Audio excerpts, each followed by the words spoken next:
yang terlihat seperti anjing. Sepertinya pola pikir dari bapak ini kayak anjing kayaknya ya. Minta maaf, kejutan. Dan apa-apa, dan kejutan nggak apa-apa. Sudah, yuk, biar selesai. Menggogong dan apa, biarin. Biarin, Pak, biarin. Nah.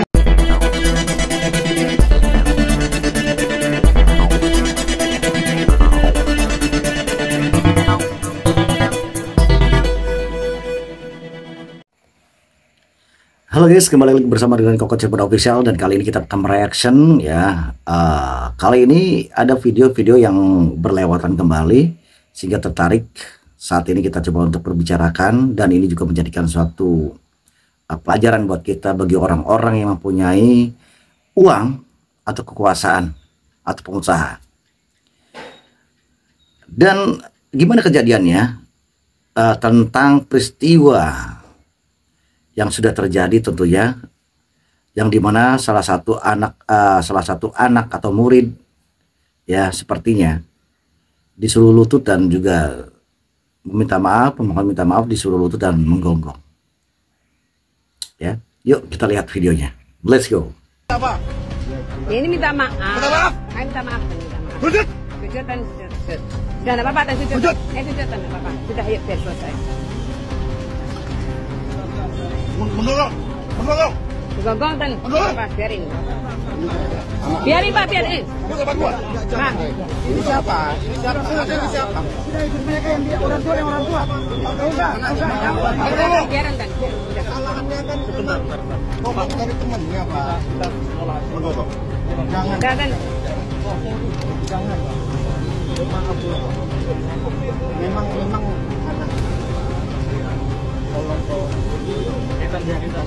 kenapa kau bilang kita cari kita berjalan terintegrasi itu anakmu anjing?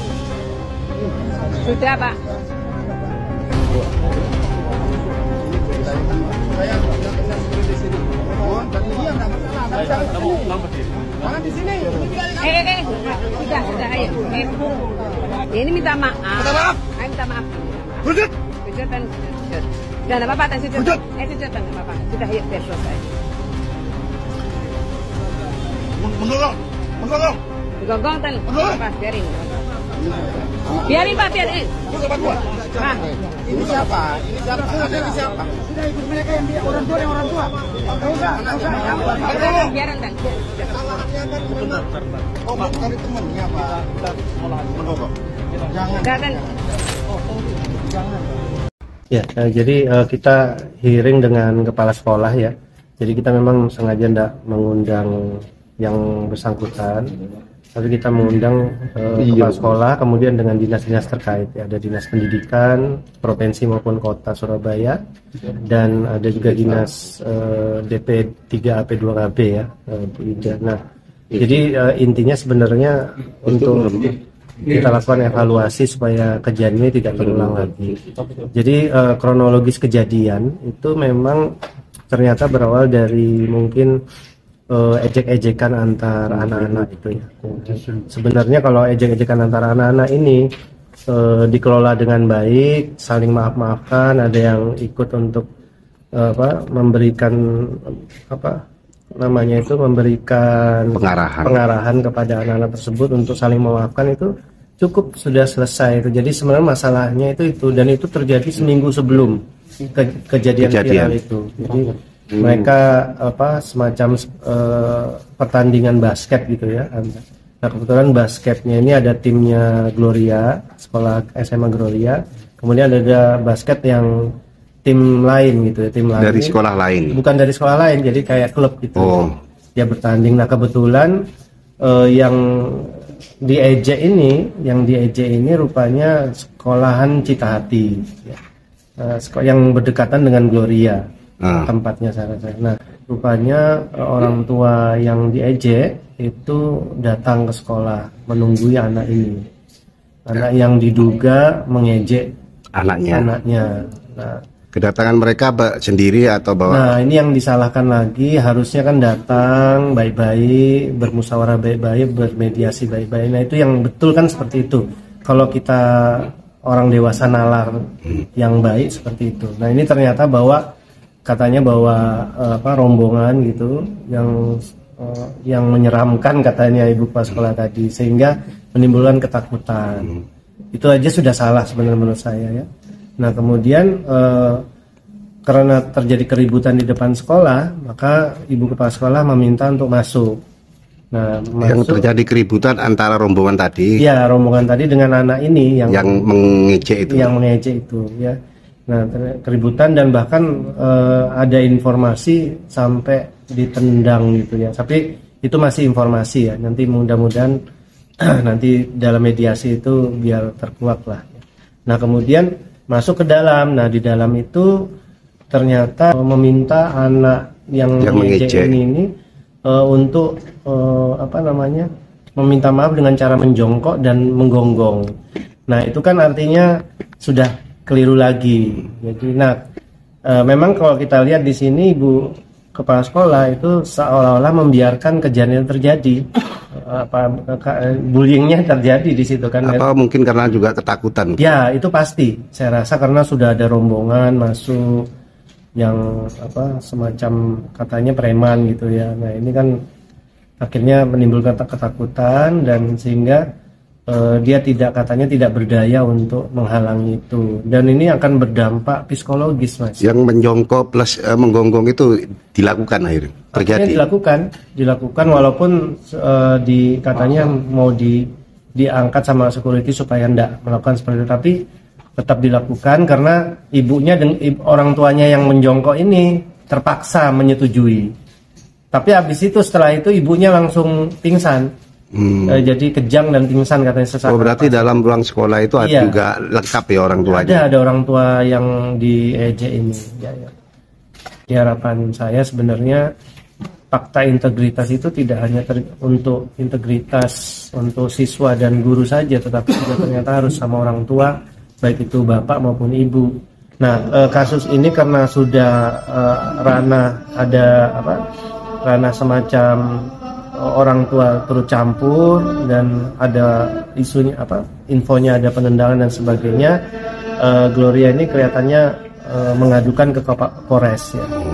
Nah yang terakhir Surabaya ini kan sudah pernah mendapat predikat kota layak anak level internasional ya. Betul. Nah apakah ini tidak akan mempengaruhi peristiwa-peristiwa ini? Ya, jadi sedikit banyak ya kalau itu pasti mempengaruhi ya, karena itu kan kita sudah punya perwali tentang perlindungan anak, kita sudah punya predikat kota layak anak. Nah ini jangan sampai dengan adanya kasus yang tidak dikelola dengan baik ini menimbulkan kota Surabaya itu malah kota yang rawan ya terhadap perlindungan anak gitu ya. Ini kan mulai tadi di sekolah Gloria itu orang tua sudah banyak yang menarik anaknya untuk tidak bersekolah di sana.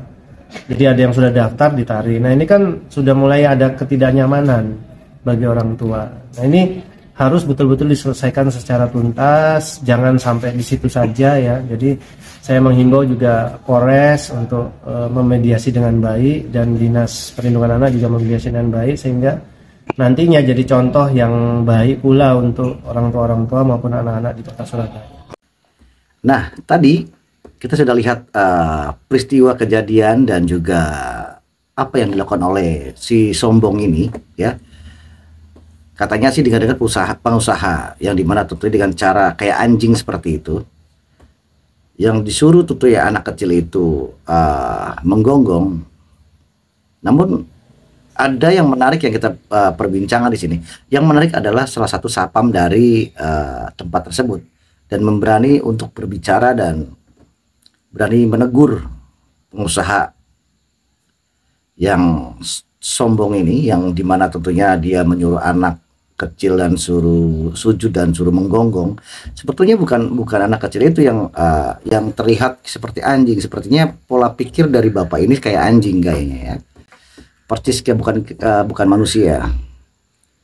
Ya mungkin didikan dulu orang tuanya memang gak diajari tata krama. Indonesia bro, ya. Indonesia ini terjadi di Surabaya kalau nggak salah. Jadi yang udah kita lihat sifat-sifat anjing seperti ini yang dilakukan oleh salah satu pengusaha ini, Itu tidak patut ditiru, teman-teman. Yang disuruh sujud dan suruh menggonggong seperti anjing, padahal dia anjing gitu. Jadi melihat bapak ini, salah satu pengusaha ini yang bersifat seperti anjing itu, yang tidak punya hati dan tidak punya etika untuk menyelesaikan suatu masalah, saya kira ini patut untuk kita angkat dan kita viralkan, kawan-kawan.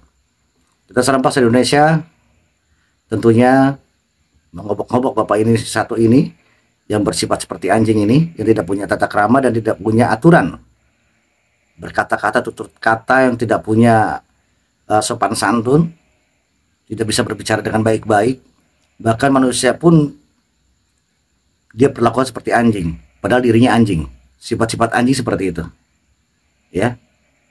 Kita patut kita tentunya kita viralkan kembali, seperti pengusaha sehebat apa dia. Namun sifat-sifat etika yang dia keluarkan, yang kita pertontonkan, itu bukan mempertontonkan tata cara menyelesaikan suatu masalah dengan baik. Itu menontonkan sifat-sifat kebinatangannya. Yang anjing bukan dari anak itu yang disuruh tentunya sujud dan juga suruh menggonggong, padahal sifat-sifat yang pengusaha ini yang kayak anjing sebetulnya, udah kayak binatang, karena tidak bisa tahu cara gimana untuk menyelesaikan dengan baik.